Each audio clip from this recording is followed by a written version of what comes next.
নমস্কার বন্ধুরা, আমি সুস্মিতা চলে এলাম তোমাদের সামনে আজকে একটা ভ্লগ নিয়ে, ডেলি ভ্লগ নিয়ে। দেখো, স্কিপ না করে তোমরা পুরোটা দেখো। আশা করি তোমাদের খুব ভালো লাগবে। যদি ভিডিওটা ভালো লাগে লাইক কমেন্ট শেয়ার করে দিও। আর যারা আমার চ্যানেলটা নতুন দেখছো তারা প্লিজ বন্ধুরা সাবস্ক্রাইব করে দিও। আর আমার ভিডিওটা যদি কারোর ভালো লাগে ফেসবুক পেজ থেকে দেখে থাকো, ফেসবুক পেজটা ফলো করে দিও বন্ধুরা। আর প্রচুর প্রচুর ভালোবাসা দিয়ে তোমাদের আশীর্বাদে যেন ভালোবাসায় যেন আমি আরও দূর এগিয়ে যেতে পারি বন্ধুরা। আমাকে আশীর্বাদ করো।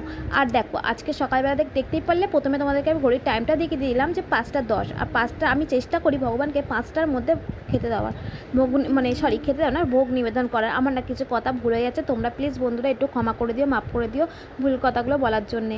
আর এই দেখো, এখানে হচ্ছে ভগবানকে দিয়ে দিয়েছিলাম, কিন্তু বাইরে এত অন্ধকার জানো তো, তার জন্য না এই রঙিন ফুলগুলো ভালো করে অন্ধকারে দেখাও যায় না। যার জন্য যখন দেখতে পাচ্ছ, প্রথমে তোমাদের আকাশটা দেখিয়ে দিলাম যে হালকা হালকা আলো ফুটেছে। আর আমি যখনই দরজাটা খুলে, ছাদের দরজাটা খুলে যখন ছাদে এলাম, এত সুন্দর লাগছে না ফুলগুলো, কি বলবো। গাছ ভর্তি অপরাজিতা ফুল দেখে আমার মনটা তো একদমই ভালো হয়ে গেল। আর তোমাদের সাথে কি বলবো।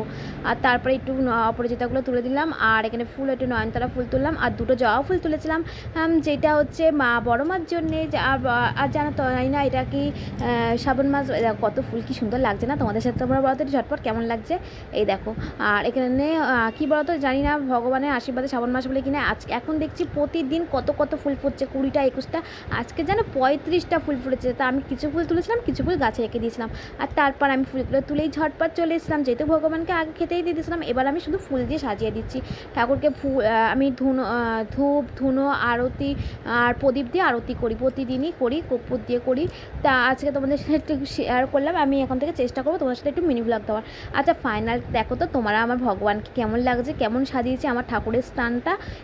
তোমরা কিন্তু ঝটপট কমেন্ট করে জানিও কিন্তু একটু, যে ভগবানের স্থানটা কেমন করে ভাল লাগছে কিনা। আমার তো ভীষণ ভালো লাগছে, মানে ঠাকুরের সামনে আমি দাঁড়িয়ে থাকি, কেন জানি না আমার আজকে এত ভালো লাগছে, এত অপরাজিতা ফুল দিয়ে সাজানো দেখে। আর এই দেখো, কালকে যেতে ওর বাবা কলা এনেছিল, আমি তাই জন্যে একটা কলা ঠাকুরের জন্য আমি আলাদা করে সরিয়ে রেখেছিলাম। যে কোনো কিছু আনলেই না আমি সেই ফল যা কিছু আনুক আমি আগে থেকে ঠাকুরের জন্য সরিয়ে রাখি। আজকে সকালে আমি বাতাসা আর কলা দিয়ে ভোগ নিবেদন করেছিলাম। আর এই দেখো, তারপর আমি চলে এসেছিলাম রান্নার কাজে। আর এখানে ভাত আর ডালটা তো আমি প্রথমে সিদ্ধ বসিয়ে দিয়েছিলাম, ডালটা দেখলাম সিদ্ধ হয়ে গেছে আর ভাতটাও হয়ে গেছে পাশে। আর এখানে লবণ হলুদটা মাখিয়ে নিয়েছিলাম, নিয়ে রেখে দিলাম কিছুক্ষণ। ডালটা সিদ্ধ হওয়ার পর তারপর এবার আমি কড়াইয়ের মধ্যে তেল দিয়ে দিয়েছিলাম। তেলটা গরম হতেই টকবক করে তারপর দিয়ে দিলাম যে লবণ মাখিয়ে রাখা যে মাছগুলো ছিল সেইগুলোও দিয়ে দিলাম, দিয়ে ভালো করে আমি এখানে ভেজে নেব।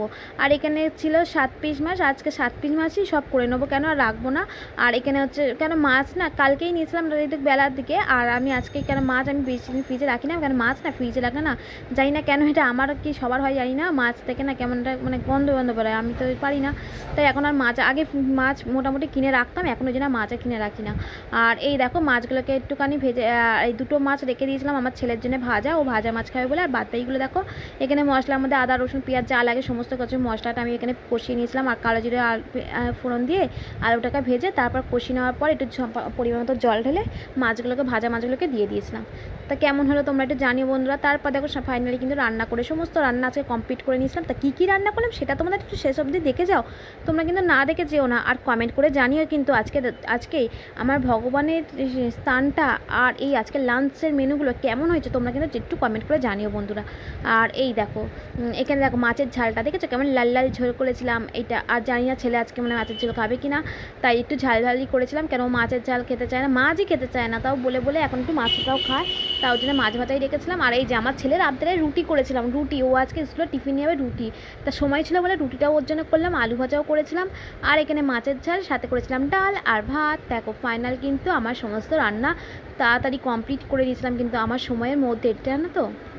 এইবার তো টিফিনটা ঝটপট গুছিয়ে নিয়ে তারপর চলে যাবো ছেলেকে রেডি করে স্কুল দিতে। তা ভিডিওটা আর বেশি বড় করলাম না বন্ধুরা, এখানে শেষ করলাম।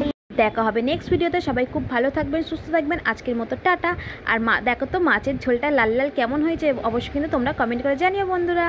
আজকের ভিডিওটা এখানে শেষ করলাম, আর তোমরা প্লিজ কিন্তু ভিডিওটা দেখো আর কমেন্ট করে জানিও। আর এখানে এসে ব্যাস, আর তোমাদের সাথে গল্প করতে করতে আমার সমস্ত রান্না হয়েও গেছে। আর আমি এখানে দেখো লাঞ্চ বক্সটা রেডিও করে দিলাম। তো আজকের ভিডিওটা এখানেই শেষ করলাম, দেখা হবে নেক্সট ভিডিওতে, সবাই খুব ভালো থাকবেন, সুস্থ থাকবেন, আজকের মতো টাটা।